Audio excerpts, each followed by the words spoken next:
आज एवढ्या प्रतीक्षेनंतर आज आपल्याला कामाची पोचपावती एकत्रित आणि आज युनिफॉर्म भेटलेला आहे, काय सांगाल? सन्मान्य राजसाहेब, सन्मान्य उद्धव साहेब यांच्या आशीर्वादाने ही प्रभाग क्रमांक 146ला जी उमेदवारी मिळाली, ही उमेदवारी नसून ही निष्ठा आणि गद्दारीच्या ह्या विषयावरती साहेबांनी दिलेला ही एक निष्ठेचं फळ आहे. आणि हे तिकीट मिळण्याचं कारण हेच आहे की एक निष्ठावंताला, सामान्य कार्यकर्त्यांना सन्मान्य साहेबांनी हा आदेश दिला आहे की तुम्ही त्यांच्या धनधान्याविरुद्ध तुम्ही उभा राहा आणि हे सर्वसामान्य जनतेचं तुम्ही कसं काय तुम्हाला भलं करता येईल त्याचं तुम्ही हे करा. आणि सन्मान्य राजसाहेब आणि उद्धव साहेब त्यांच्या सर्वांच्या आशीर्वादाने आणि आमच्या सर्व कार्यकर्त्यांच्या आशीर्वादाने ही तिकीट आम्हाला नक्की मिळाली आहे. परंतु ह्याला यश येण्यासाठी आम्ही सर्व ताकदीने, सर्व शिवसैनिक, सर्व महाराष्ट्र नवनिर्माण सेनेचे सर्व कार्यकर्ते आणि शरद पवार गटचे सर्व आपले कार्यकर्ते आम्ही एकजुटीने, एक ताकदीने लढू आणि ही प्रभाग क्रमांक 146ची तिकीट हे आम्ही नक्कीच जिंकून आणू. कारण की ह्या वाडवलीचा जो बालेकिल्ला आहे हा मुंबईतले पहिले महापौर आमचे शरद भाऊ आचार्य ह्या वाडवली गावातून झालेले आहेत आणि ह्याचा आम्हाला अभिमान आहे. त्या अभिमानाला आम्ही नक्कीच भगवा पुन्हा एकदा महापालिकेत फडकवण्यासाठी आमच्या अणुशक्ती विधानसभेच्या 146मधून उमेदवार आम्ही जरी जाहीर झालो तर हा एक सामान्य कार्यकर्ता आहे, सामान्य शिवसैनिक आहे, सामान्य मनसैनिक आहे एवढंच सांगेल. आणि आम्ही विजयाच्या दिशेने आम्ही सर्व सैनिक तयारीला लागलोय एवढं सांगतो. बाळासाहेबांचे 2 वर्षात आता सांगती आलेले राजसाहेब आणि उद्धव ठाकरे, किती फरक पडणार आहे मुंबईकरांचा? मुंबईकरांना फरक पडण्यासारखं अशातलं गोष्ट नाही. राजसाहेब, उद्धव साहेब हे बंधू आहेत. आम्हाला घरच्या गोष्टी आम्ही कधीही एकत्र येऊ, आमच्या गोष्टीवरती कुणी उलटं बोलू शकत नाही. कारण की आमच्या घरच्या रिलेशनसाठी तुम्हाला कोणाचं निमंत्रण, कोणाचा आदेश घेण्याची गरज नाही. सन्मान्य साहेब, उद्धव साहेब, राजसाहेब एकत्र आलेत हे मराठी माणसाच्या हितासाठी आणि जनतेच्या भल्यासाठी. राजेशजी, प्रथम आपलं काम काय असेल? जर जनतेने आपल्याला आशीर्वाद दिला तर प्रथम आपल्या ह्या विभागामध्ये काय असं काम जे तुमच्या समोर जे झालेलं नाही आणि ते तुमच्या माध्यमातून होईल? प्रभाग क्रमांक 146चे काम आजपर्यंत फक्त मीटर गटर एवढंच ठेवले नसून अनेक काही मोठे मोठे काम महानगरपालिकेच्या माध्यमातून होणं गरजेचं होतं.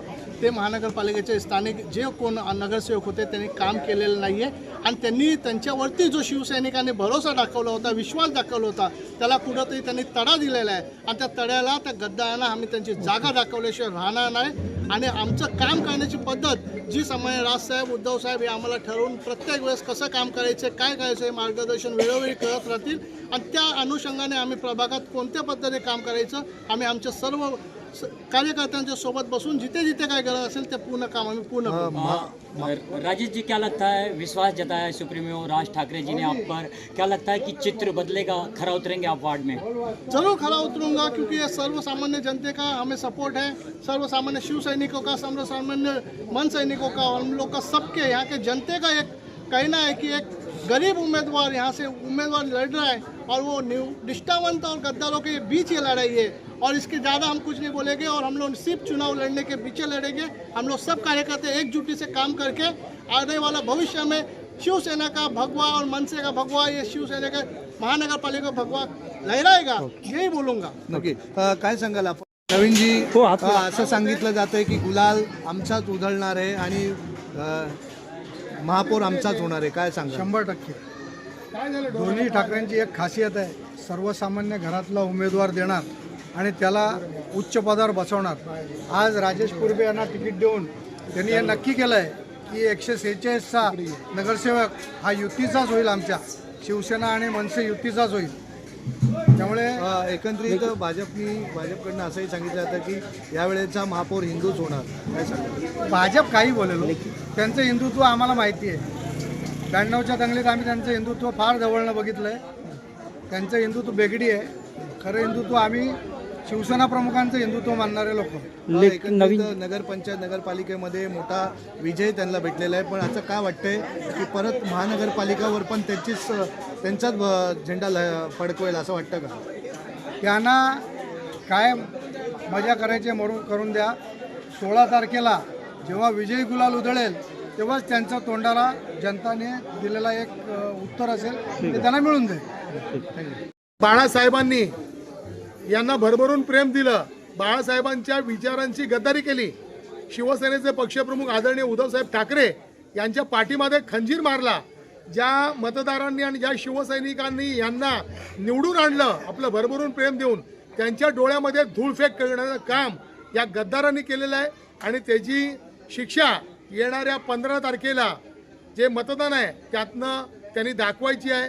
मी सर्व आमच्या जे काही महाराष्ट्र नवनिर्माण सेनेचे असतील, बघा तिकीट एकच असते, 227 मतदार उमेदवार आहेत, बरोबर आहे, 10,000 इच्छुक आहेत, कोणाकोणाला तुम्ही करणार? तर नाराजगी आणि खुशी सर्वांमध्ये आहे, कळलं की नाही? मी देवाकडे प्रार्थना करतो येणाऱ्या मुंबई महानगरपालिकेवर 16 तारखेला जानेवारीच्या, 14 तारखेला संक्रांत आहे, 15 तारखेला मतदान आहे. या मतदानामध्ये आपल्या माता भगिनींनी, मराठी बांधवांनी आणि सर्व देशाचे जे असतील वेगळ्या वेगळ्या भाषेचे लोक आहेत, पण त्यांनी महाराष्ट्र, मुंबई आपली कर्मभूमी आहे, या ठिकाणी येऊन त्यांनी आपले घरं, आपले पोटाची खळगी भरलेली आहे, त्यांना देखील विनंती करतो त्यांनी देखील भरभरून प्रेम देऊन या सर्व पूर्ण 227 मध्ये आमचा उमेदवार तर आहेच 146चा, सर्व ठिकाणी या तिन्ही युतीचा उमेदवार निवडून द्यावा अशी नम्रतेची विनंती. धन्यवाद.